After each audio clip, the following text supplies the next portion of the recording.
Okay, so we're recording now. So I'll go into the intro and then we'll dive straight in. So, hey guys, and welcome to the e-commerce leader series, the podcast dedicated to helping founders and senior leaders navigate the future of online retail with AI.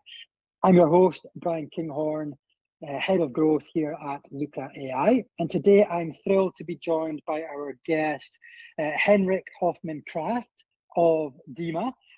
He's the co-founder and CMO there. So Henrik, thanks very much for being here. Before we dive into the main topic of conversation, would you mind just giving our listeners a bit of background on you and the business and what DEMA does? Yeah, thanks for having me. And I'm typically not good at doing those kind of introductions in a very short format. As you can hear, I'm not native English speaking. I'm Swedish, so I hope you have some that is okay with all listeners. Absolutely. Yeah, so me and my two co-founders co-founded DEMA in 2022. Before that, we were apart for like 2-3 years, and we just met up and be like, has no one solved this yet? And what we were like really frustrated with was e-com and retail just optimizing on like vanity metrics, and e-com vanity metrics is actually top line sales pretty often, like ROAS and these kind of metrics that is not really creating a sustainable business,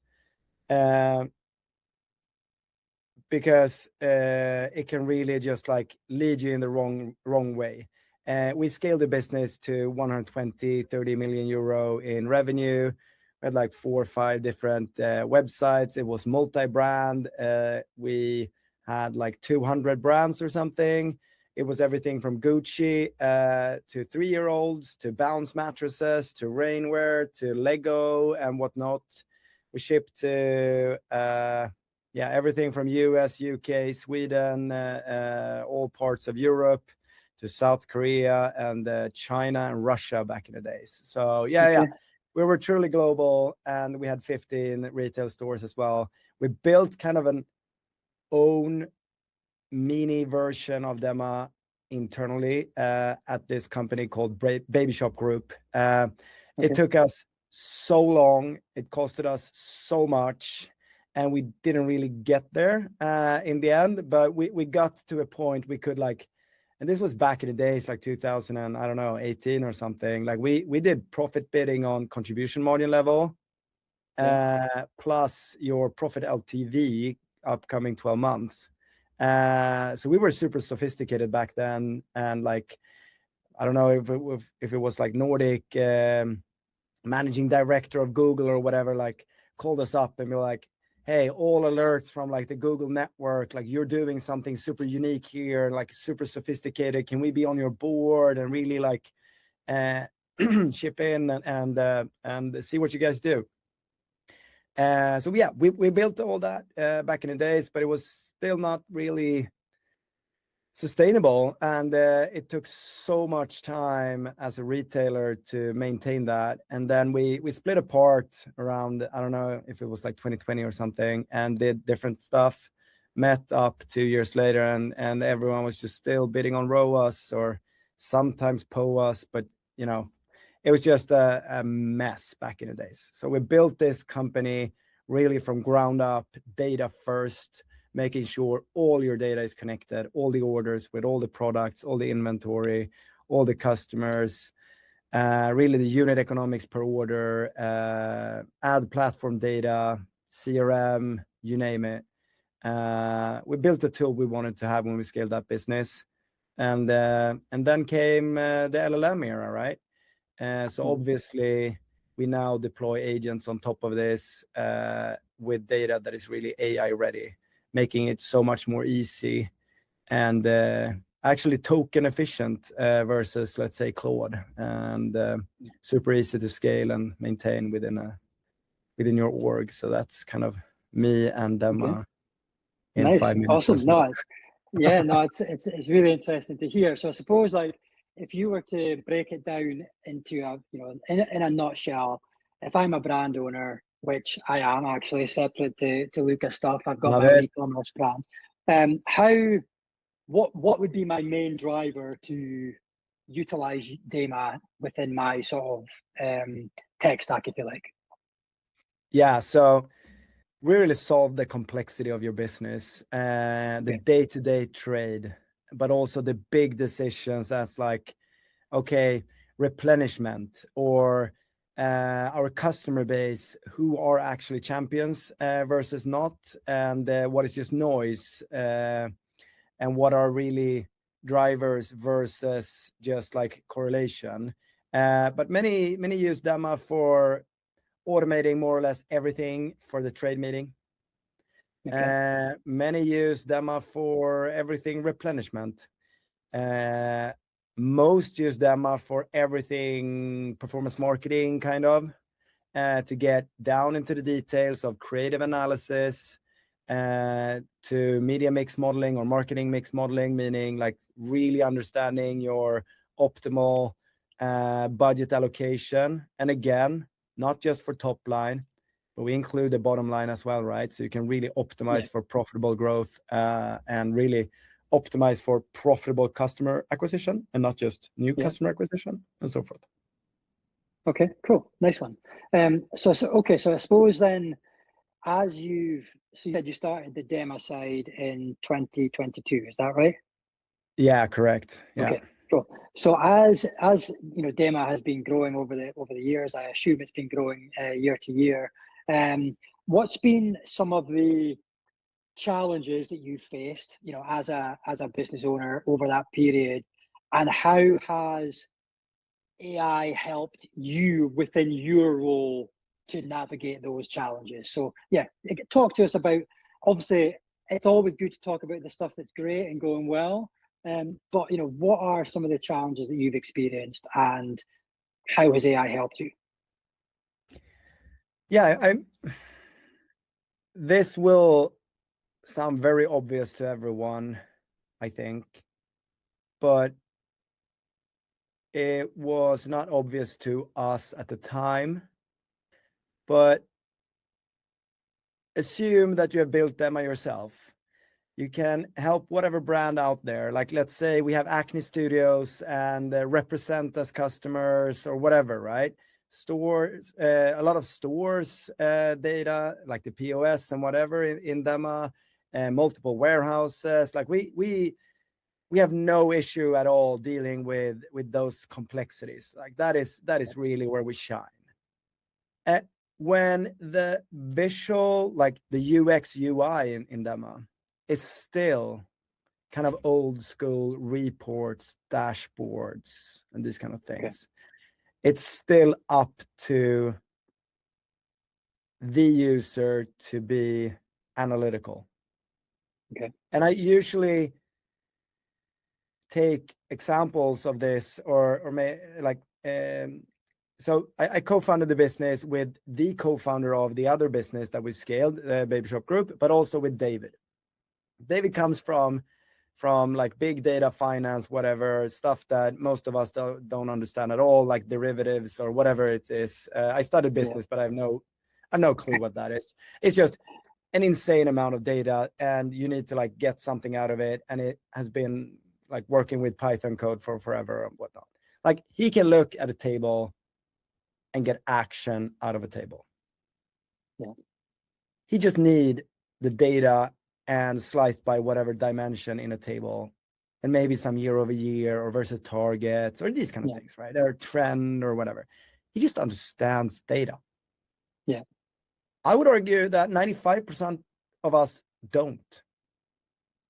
Like, but 100% of us who are listening into this podcast or is in the like e-com industry, we're forced to like claim that we're data driven every day. Yeah. Because this is a data-driven industry, and like everyone is data-driven. It is so important. And when we put up like job ads, it's like, oh, we're a data-driven company. But honestly, like end of the day, how much like data analysts are we? And like, you know, and most of us are not. So a big thing for DEMA was actually that, yeah, we grew in the beginning. I mean, first of all, we just spent like more than 1.5 years just building. Yeah. So as a co-founder CMO, just coping with that of like not going to market at all for like 1.5 years was kind of a weird. I like fake. I did fake job every other day to like feel important and whatnot. Now I feel like I should just have chilled. Like I should have not done anything. Anyhow, but then we went live, right? And we saw that it was really the top 5% of brands that could join us. Most brands were like, still a table. Yeah. Still just a dashboard. That looks like Power BI to me. That looks like Click to me. That is just a report, right? That is just a chart. And we were like, no, it's not. It's actually like, let's say, product profitability and new customer acquisition and marketing spend and product views and conversion rate, like down on per ad level, per day, per country. Like it is, and like very like inventory down on variant level every day per warehouse or store. If you have that, like you can just imagine how much you can do with this and like how much decisions you can make of it. The problem was that most of it wasn't used, to be frank. Yeah. Most of our customers just used like profit per day per country, new customers, and if the new customers were profitable per day per country, where to move spend between countries, and also a little bit within the ad platform, since we have like MMM, marketing mix modeling or media mix modeling and stuff like that. But still, there was so much like untapped potential. We have like 200-300 metrics in DEMA. And you can slice it with like 100 dimensions. Like you can look at return rate per size and color per and whatever per country per day, right? There's just so much insights there. But before AI, like we were still just humans. Now we're not just humans anymore. Now we're like humans with AI. And that are like 10x, that is 10x humans. Yeah. Now when we are like enabled with AI, we can do so much more. Now every experienced person within e-com retail with ambition, curiosity, and some business acumen, right? We have like a task rabbit force and an analytical force at our fingertips. And right now, like we see usage dropping every day in the reports and dashboards, and 2x that is going up in the agent and the agent sphere or part of our business, right? You still have all the data in our case. You still have all the data there, but then there you can rather explain, okay, Bryan came to me with this today. How should I act? In the MMM before, the MMM UI was more like, okay, where's my optimal spend now? Like take down this, take up that. But now I can go to the agent and be like, okay, Bryan needs cash. Bryan is CFO. How should I optimize for cash flow right now? And it takes in the MMM data, it takes in the unit economics, the new versus returning customer base, whatever, right? And per country, so many variables. And then I get something back, and I can work with it as an experienced e-com retailer or something like that, right? So it has shifted everything. And now you don't need to be like top 5% to onboard a platform like DEMA. Now you can just be ambitious and curious. Awesome. So I think that in one way, in some of this skill that was really holding a lot of us back in the days. Like I could never get to David's level of analytical thinking and seeing, like I have too much ADHD and whatever to like look at a table. Like I just get bored. Like I did my years in Excel. I survived. I moved on. Like I just get bored in an Excel, right? But I don't get bored with an agent. Oh my God, I can push the limits so hard. And sometimes I'm sure I'm like better than David these days. Yeah. And I think that is so cool to see Yeah. that it is actually democratizing so much for us. But that is also, of course, increasing competition, right? So it's not just like, oh, this is also only enabling me, Bryan, with my brand. It's enabling everyone. Yeah. No, amazing. Really, no, it's a really thoughtful answer. I appreciate you taking the time to go through all that, and it's really fascinating. And I applaud you for what you've achieved so far. You mentioned something around AI can now 10x humans, or something along that line. Is what you said. So for DEMA as a team, as a business, have you been able to sort of adopt that mentality in the house, and has the use of AI meant that you haven't had to grow headcount as much, or have you continued to grow headcount? What does the team even look like? Talk to that for a second. Like, what does a team look like? Has AI helped you keep numbers low or not? Yeah, I mean, yes, it has changed everything, right? Also, some stuff has not changed, and one is, I mean, we're pretty good. We're pretty good at DEMA with AI and whatnot. We have the privilege of having a bunch of engineers. Yeah, that is a privileged position as a software company versus all other type of companies. Yeah. Like at an e-com retailer, even if you're bigger, you don't have that engineer, really like the organization of engineers, right?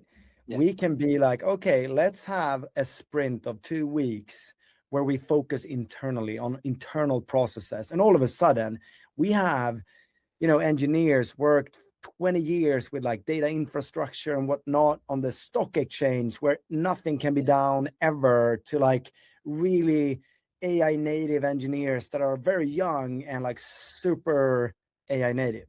So that is where I come from with this answer. So, but also one thing is interesting, and we have a saying in Swedish that is kind of like, the kids of a shoemaker goes barefoot. Okay. It's kind of like you preach something, but You don't do it yourself. you're not as good as yourself. Like, I'm insanely good using DEMA with our customers. I could do that 24/7. I don't know anything more fun. I go visit our like UK customers once in a while. I love working with our customers. We have a big like AI build day on Wednesday. I'm going to be hands down building stuff in DEMA. I'm not loving doing stuff on my own in Claude for the business. I do. Yeah. Like I'm still there. I don't do any deck outside of Claude these days. Like I don't do Google Slides. I don't do PowerPoint. I don't do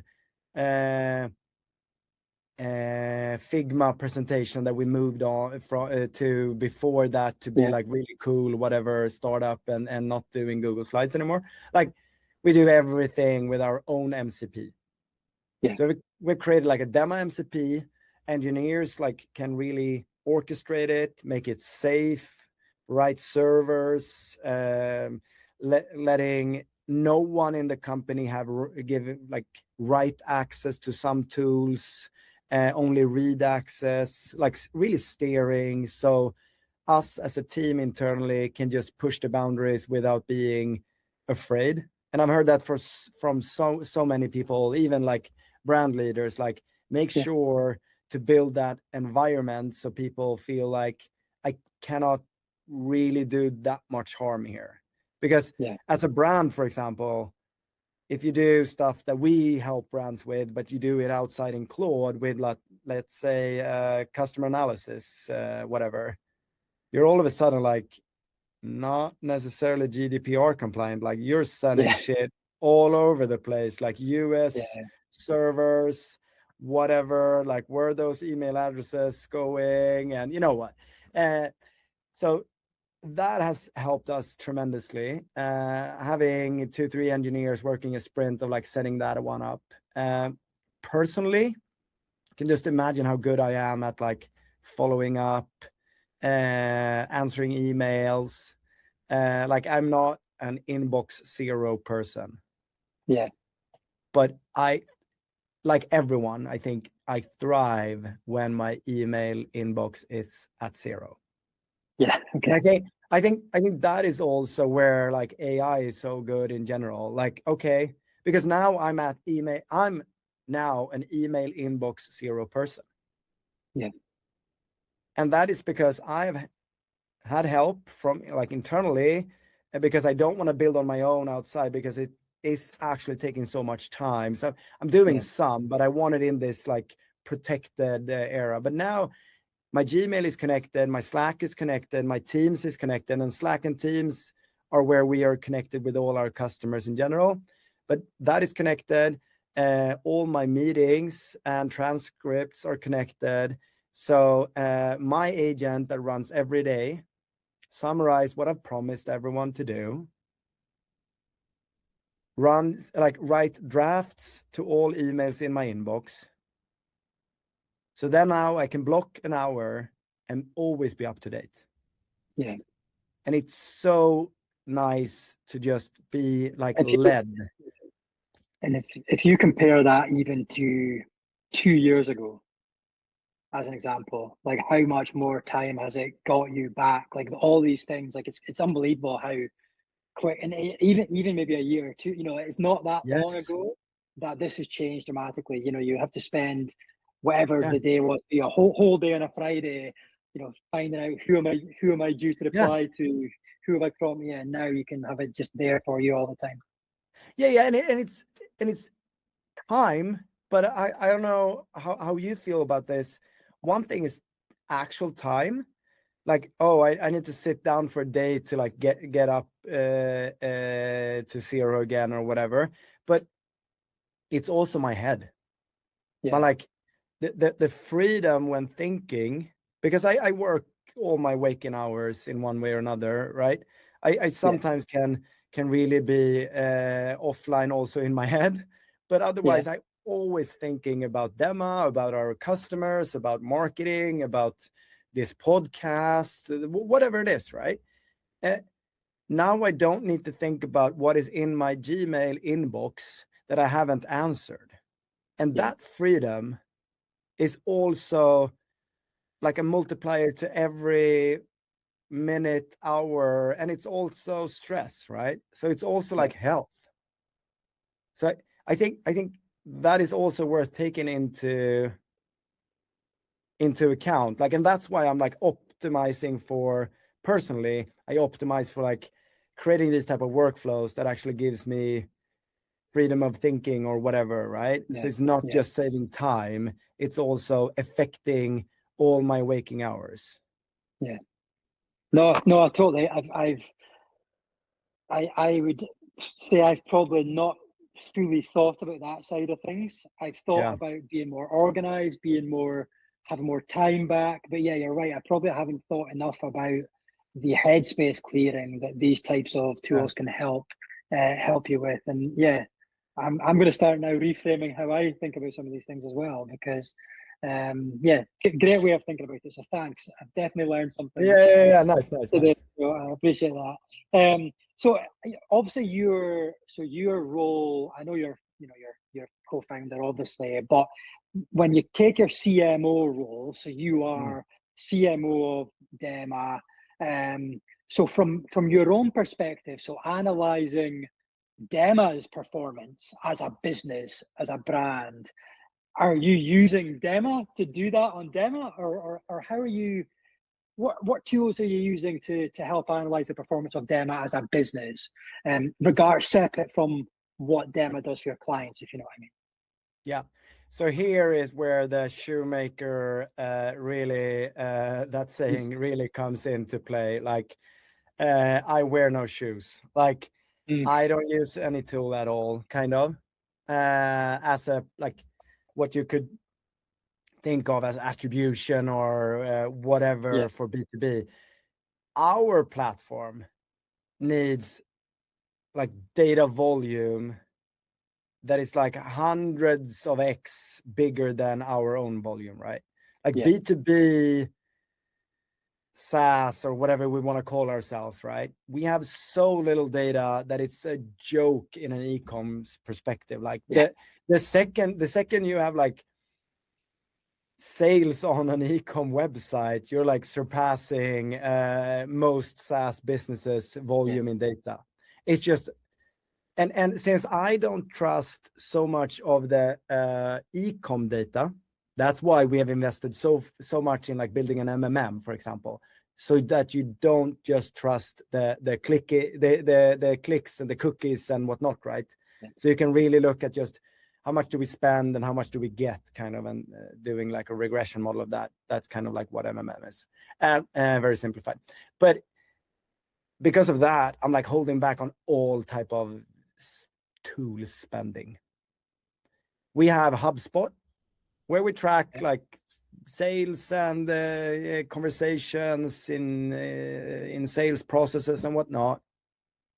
I'm more interested of input to what we do in terms of marketing, and then at this stage, more interested in the qualitative output or the qualitative KPIs. Like, more interested to hear how did you like, or an example of like, do we get mentions on stage by our own customers, or is it buzz in any type of community right now about us? Like that, you don't need a system for that. A system cannot capture that. You need to like ask people, be in contact with people, and so forth. So not much like that. But of course, like conversion rate on our website, sure, I track that. I also absolutely watch like how many signups or inbound leads we get every day and so forth. And quite easily you can like a little bit attribute that in your head, just as with like a super easy, non-complex D2C setup as well. Like you don't need a lot of tools for that business.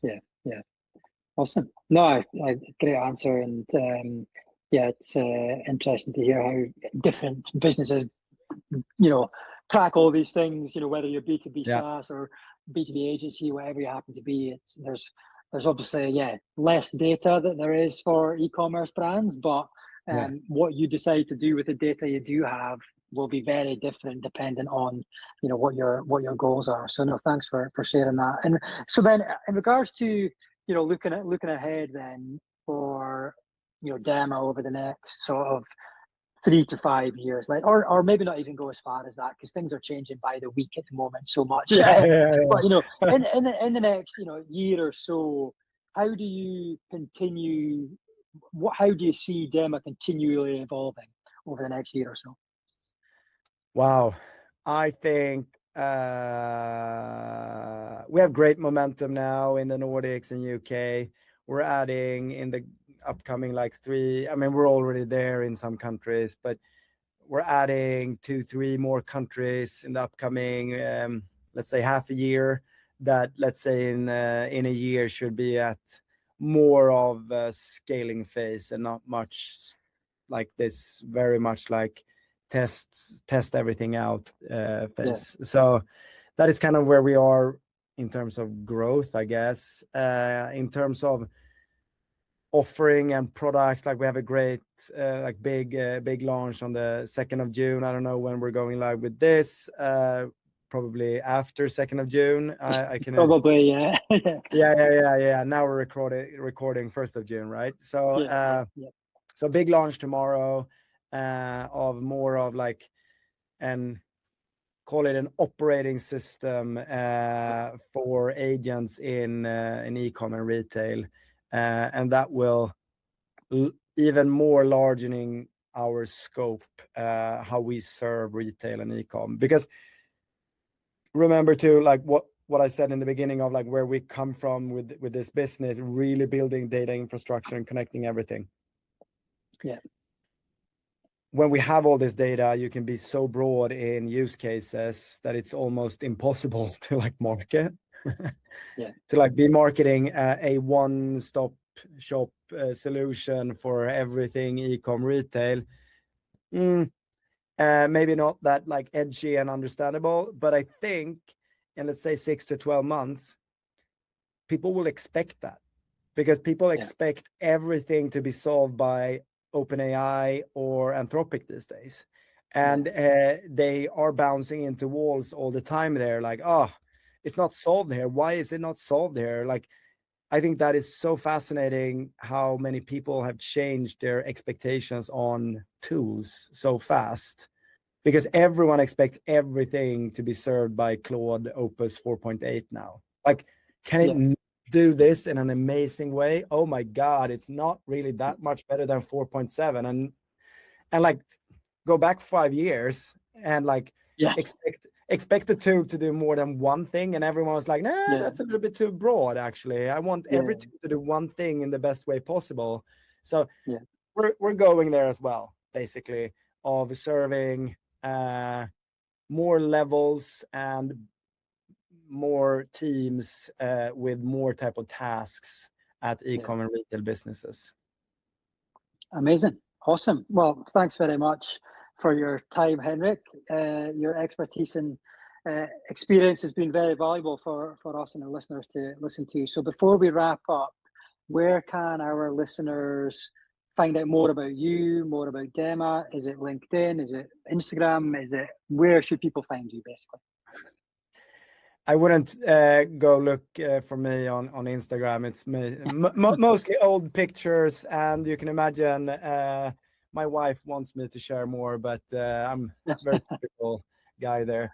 No, jokes aside, LinkedIn is my place, at least. Henrik Hoffman Kraft. You should be able to find me there, and DEMA, DEMA, on LinkedIn, or DEMA.ai, and you will find us there. Cool. Nice one. Well, thanks very much for being on the E-commerce Leader Series podcast, Henrik. And thanks very much for your time. Thank you.